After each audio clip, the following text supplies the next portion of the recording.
اعوذ باللہ من الشیطان اللعین الرجیم المنافقون والمنافقات بعضهم من بعض یامرون بالمنکر وینہون عن المعروف ویقبضون ایدیہم نسوا اللہ فنسیہم ان المنافقین هم الفاسقون صدق اللہ العلی العظیم۔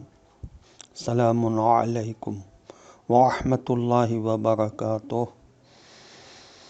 اللہ تبارک و تعالیٰ کا شکر ہے کہ سورہ مبارکہ توبہ کی آیت نمبر 67 کی تلاوت کا شرف میں نے حاصل کیا، جس کا ترجمہ یہ ہے کہ منافق مرد اور منافق عورتیں سب ایک دوسرے سے ملتے جلتے ہیں۔ وہ سب برائی کی ترغیب دیتے ہیں اور اچھائی سے روکتے ہیں اور اپنے ہاتھوں کو نیک خیرات سے بند رکھتے ہیں، کیونکہ وہ اللہ کو بھول گئے تو اللہ نے بھی انہیں بھلا دیا۔ یہ حقیقت ہے کہ یہ منافق لوگ بڑے سخت نافرمان اور بدکار ہیں۔ حضرت علی ابن ابی طالب علیہ السلام نے فرمایا کہ خدا کا ارشاد فرمانا کہ وہ اللہ کو بھول گئے، اس کی معنی ہے کہ انہوں نے دنیا میں خدا کو یاد نہ رکھا، یعنی خدا کی اطاعت کے مطابق عمل کرنا چھوڑ دیا۔ اس وقت خدا نے فرمایا پس خدا نے بھی ان کو چھوڑ دیا، یعنی خدا ثواب میں ان کا کوئی حصہ مقرر نہ فرمائے گا۔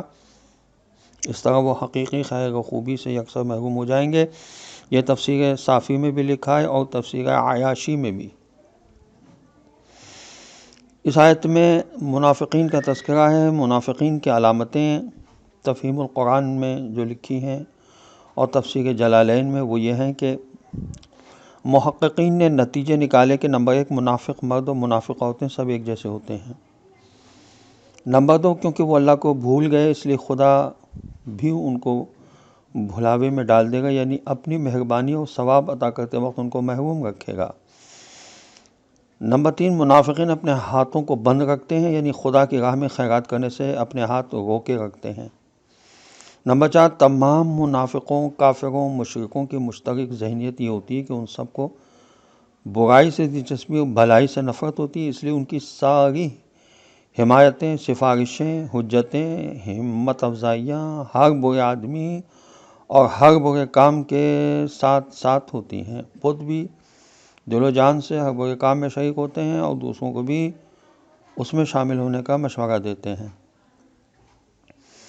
تفسیر مدارک میں ہم الفاسقون کی ترکیب فسق پر زور دینے کے لیے ہے، یعنی بڑے سخت فاسق بدکار لوگ ہیں۔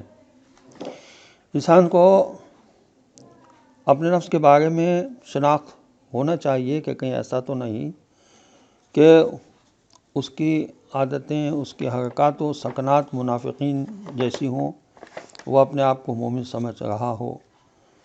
اس کی بہت اہم ضرورت ہے۔ قرآن مجید ہر سلسلے میں رہنمائی فرماتا ہے۔ خدا کے وجود کے بارے میں سورہ بقرہ میں بھی، سورہ انعام میں بھی، سورہ یونس میں، سورہ ہود میں، سورہ یوسف میں، سورہ نحل میں، سورہ ہجر میں، سورہ انبیاء میں، سورہ حج میں، سورہ مومنون میں، اسی طرح سورہ فاطر میں، سورہ عنکبوت میں، سورہ روم میں، سورہ فصلت میں، سورہ فاطر میں، سورہ ہجر میں، سورہ